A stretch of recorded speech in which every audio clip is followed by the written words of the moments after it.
You were born and raised in Niles, but have been in Youngstown for a long time and running the land bank since 2012. Can you talk to us generally about the changes you've seen in the Valley, both the Warren area and Youngstown, since you were raised here and today?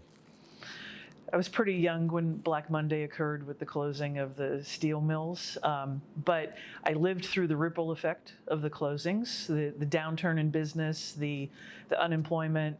I experienced a lot of that as a teenager, and even in my early college years, when my father lost his job at a factory in Warren because we'd just been on this slide and couldn't get out of it locally.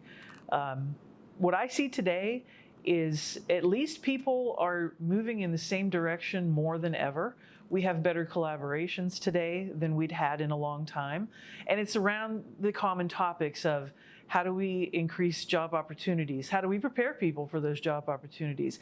How do we address neighborhood conditions so that people feel safe and comfortable where they live and they want to engage with their neighbors and they have a local business that they can drop in to buy milk?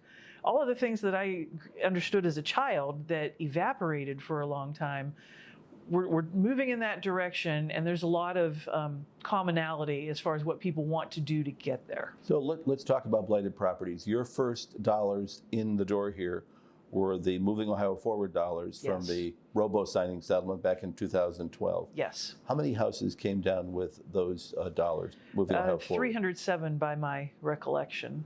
And about a year later, you began to see what we call the NIP dollars, Neighborhood Improvement Program dollars, which came through the Hardest Hit Fund.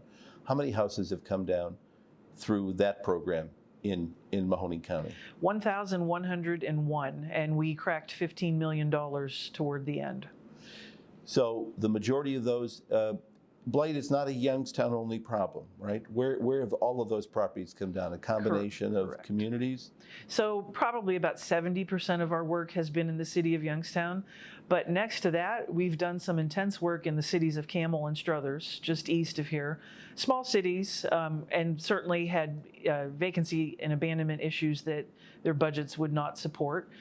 We did some concentrated work in the village of Sebring in Southwestern Mahoning County. And we did do work in even, some of the higher performing townships, Boardman, Austintown.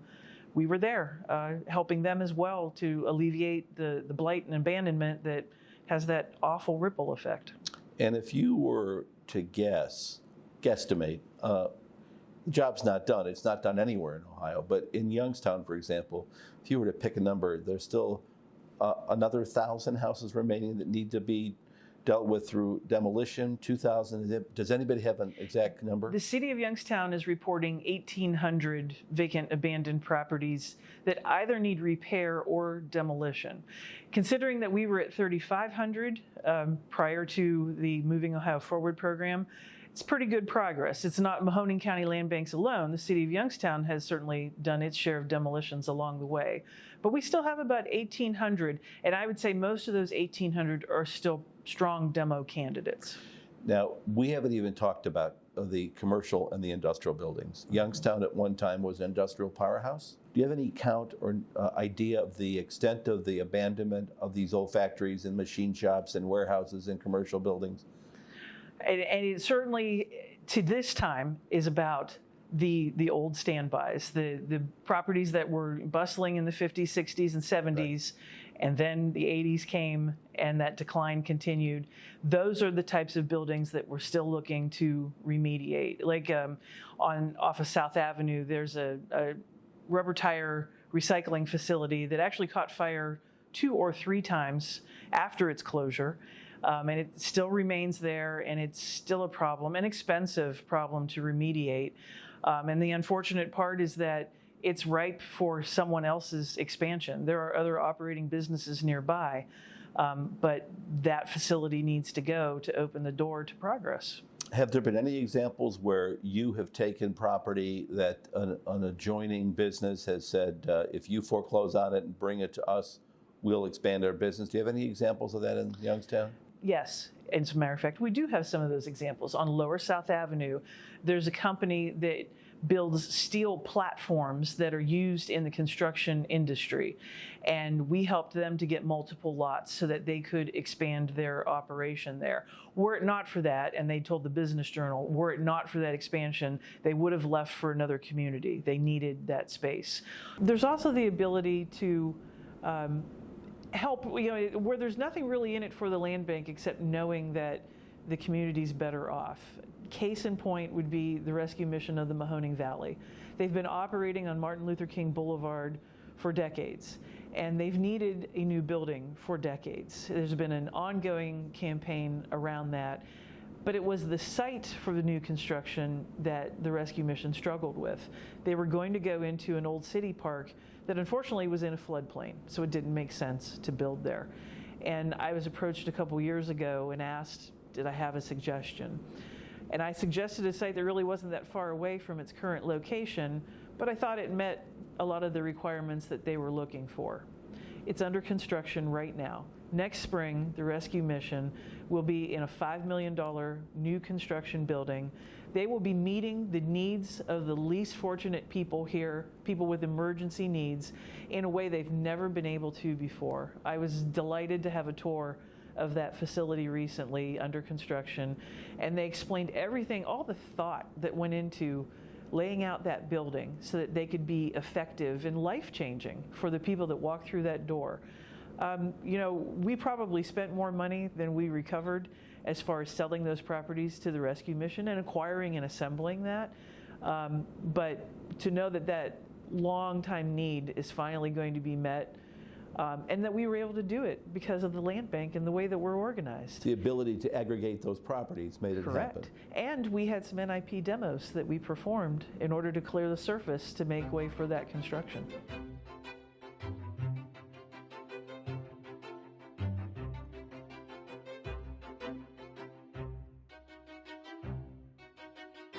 Youngstown Neighborhood Development Corporation is a community development corporation. I call us a neighborhood stabilization organization because that's really what our focus and mission is about. Not just doing any one thing, but really doing a number of things to stabilize city neighborhoods, and of course working with many partners like our land bank here. What we do focuses a lot on housing, so addressing vacant properties, assisting homeowners, counseling people in housing counseling and financial literacy, boarding up and maintaining vacant homes, just trying to bring some basic stability back to neighborhoods and addressing the issue of vacancy. We also do a lot of bread and butter, just neighborhood basics, so working with the city on streets and sidewalks, whether that be through the Safe Routes to School program, planting trees.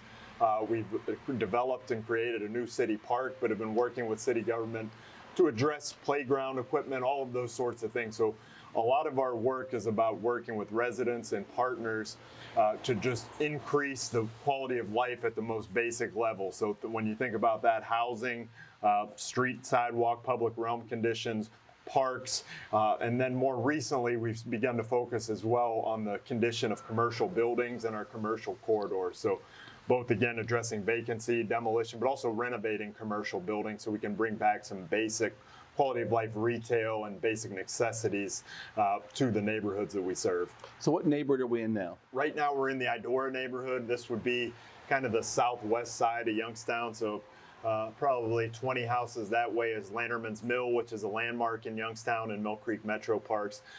When I began working in this neighborhood, it was 2007. There were over 200 vacant homes in the neighborhood, which goes north here about 15 or 16 blocks behind us.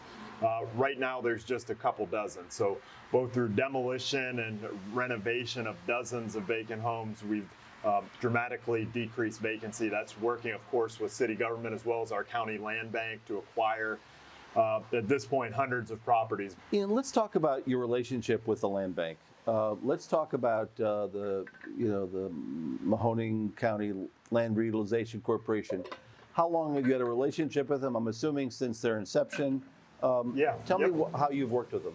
Yeah, we've worked with them since the beginning. So you may remember going back to even to changing state law. You had done that in Cuyahoga. Then we were advocating here, as were other groups across the state, to bring that to more of the urban counties. So really since the land bank began, we've been involved with them. Deb was previously one of our founding board members here at YNDC, even before the land bank existed in its current form. So we've had a relationship since the beginning.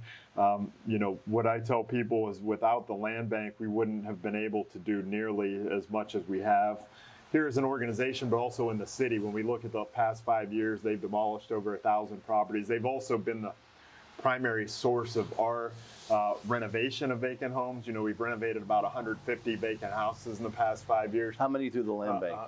The majority of those have come through tax foreclosure, so it's dozens. And those are all properties that we've been able to fully renovate. Additionally, we've renovated a number of commercial buildings that we've acquired through tax foreclosure. We've built houses on land bank lots now. We're assembling land to do that again. So we're assembling land for commercial development all through the land bank. So without that tool and that partnership, and they've been great and flexible with us too in terms of our development partnership to, as we know, we have market challenges in places like Youngstown, but throughout the state, they've been very flexible with us to allow us to work the market and kind of figure out how to get more and more of these buildings back. So tell us what locations. In this neighborhood, we're going to visit a number of sites here. What are we going to visit today? In this neighborhood, we're going to focus primarily on the greater Glenwood Avenue corridor. So we're going to go to a city park that didn't exist 10 years ago. That was established through the acquisition of a number of blighted properties by the land bank. So a couple commercial properties, about 8 houses we had to tear down.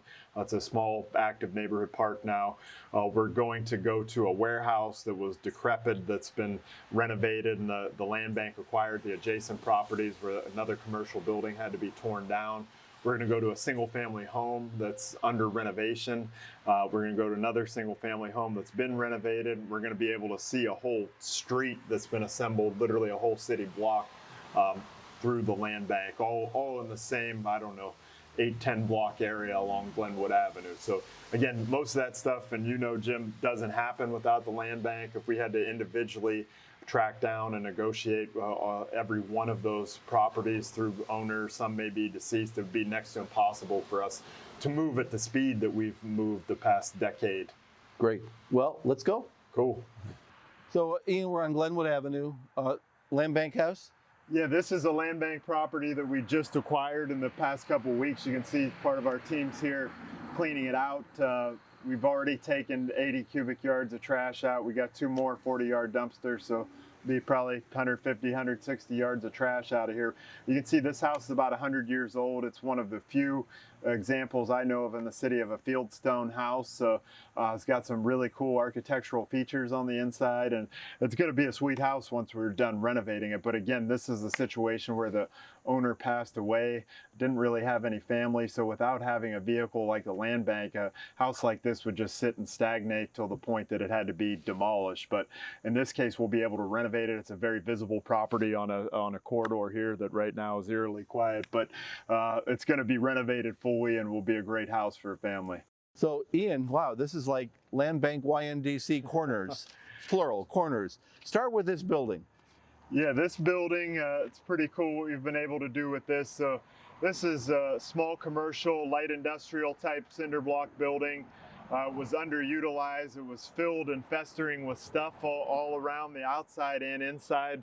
We took about 500 yards of trash. There was a large truck parked out here for a couple years that had to be towed away. So just a major eyesore along the corridor.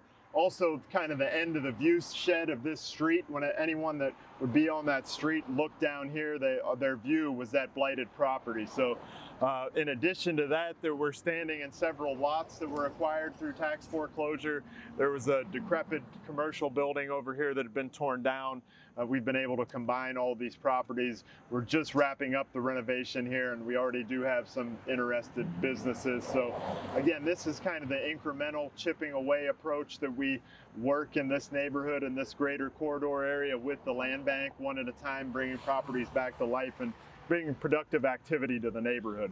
Right next to us here is the Youngstown Playhouse, which is one of the oldest ongoing community theaters in the country. So also working with our partners there. You see we have the mural. So again, this is just, it's still very much a raw and a work in progress, but you can kind of see the beginnings of what's happening.